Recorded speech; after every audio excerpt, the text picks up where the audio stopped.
Hi, I'm Safir Girsala, and the psychological disorder that I chose for my mini project is borderline personality disorder. So, the first thing that I want to get into is my guiding question. How well do self injury and the diagnosis for borderline personality disorder correlate? I also want to tell you a little bit about why I chose this disorder because I feel like that's pretty important. So first reason is that I found that it's a very misunderstood psychological disorder, if not the most misunderstood psychological disorder. Second is it often goes undiagnosed for years. Third reason is that it presents itself in many different ways, making it very complex. Fourth reason is that it often occurs in conjunction with other disorders, which is a reason for why it goes undiagnosed for many years. It can go undiagnosed for many years. And a fifth reason is that there's no specific combination medication that is proven to be effective, which makes treatment pretty difficult as well. Moving on. So what is borderline personality disorder? Some background information on what it is. Um, so according to the DSM-5, it is a pervasive pattern of instability, usually of interpersonal relationships, self-image, and effects, and marked impulsivity. Uh, According to the DSM-5, its diagnosis relies on the presence of five or more of these nine signs. In fact, since it's nine different signs and at least five of them need to be present, there are 256 different combinations in which this can appear, making it that much more complicated. Uh, so the first sign is uh, efforts to avoid abandonment. The second is unstable and intense interpersonal relationships. The third is an unstable sense of self. Fourth is impulsivity. Fifth is recurrent suicidal behavior. Sixth is a marked reactivity of mood. Seventh is chronic feelings of emptiness. Eighth is intense feelings of anger and difficulty controlling that anger. Ninth is stress-related paranoid ideation or idea formation. So any five of these, uh, and you can be diagnosed with BPD. Next slide.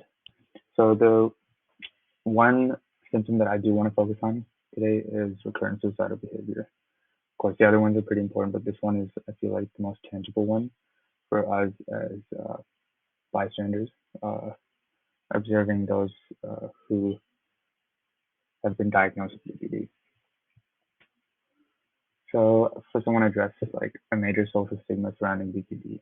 A common stereotype is that all people that engage in self-injury are borderlines, which is of course not true. And this can actually be supported with some data.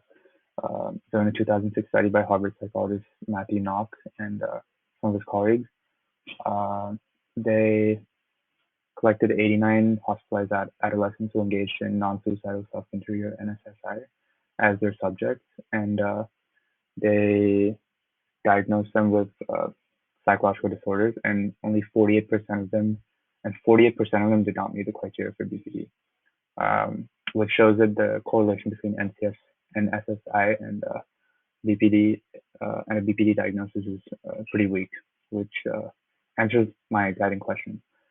But the suicide rates for BPD patients are nevertheless pretty high, and perpetuating the stereotype will only increase these rates.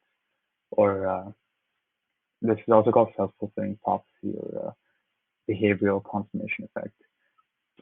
If you tell a person, uh, if you hold a certain stereotype against a person, they're likely to bring it to life or we perceive it into existence.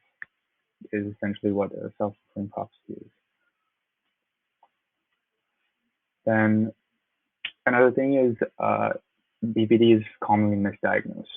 In a 2009 study by Mark Zimmerman and some of his colleagues, uh, he found that 40% of people who met the criteria for BPD, but not for bipolar disorder, were nevertheless misdiagnosed with bipolar type 2 disorder.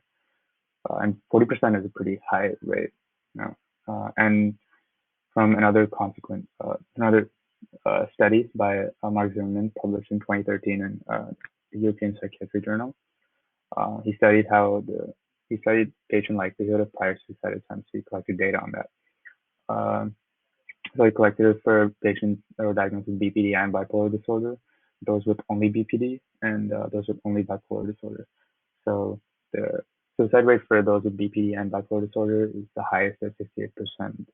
And then followed by that is those with only BPD at 46.7%, which is not that far off, but making it still pretty significant. And then for those with only bipolar disorder, it's 20.9%, which is relatively low, but it's still a pretty significant number. Now I want to get to the conclusion because I feel like we've gathered or amassed enough evidence to come to some conclusion or the other. So with BPD being misdiagnosed with bipolar disorder, a fairly high rate, the BPD suicide rate will inevitably increase as we would pay less attention to a group with a lower likelihood for attempting suicide.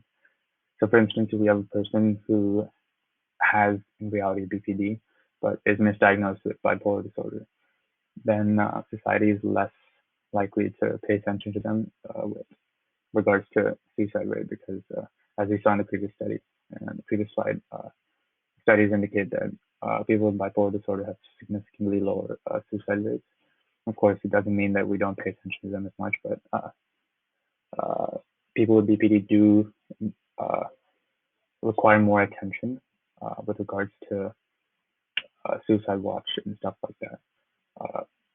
So it's a pretty important point. And not being able to detect a comorbid BPD in a patient already diagnosed with bipolar disorder can be even more dangerous, given that people with this co-occurrence have the highest suicide rate amongst the three groups. So this can work either way, like people, person with BPD that might also have a comorbid bipolar disorder, the person who's been diagnosed with BPD but not with the comorbid bipolar disorder, or a person who's been diagnosed with bipolar disorder but not with the comorbid BPD. Either case, because either way, it's still dangerous because the comorbidity suicide rate is much higher at 58%. So being able to detect both disorders is very important in such a case. And that's what makes this relationship between BPD and bipolar disorder so much more important to study. And finally, a third point that I want to hit home is that we must suppress the social stigma surrounding BPD, as I also addressed in slide 5. The suicide rate for the disorder is already pretty high enough without a stereotype to activate the self-fulfilling prophecy. And with the self-fulfilling prophecy, the suicide rates will only continue to increase. So yeah, that's one key point that we need to remember. We need to handle these disorders delicately. They are a delicate topic, so yeah. And finally, I want to mention some of my sources. For the DSM-5 I mentioned, then I also took some points from an Essay Mind article, NCBA article, and a Science Direct article. Yeah, thank you. Thank you for listening.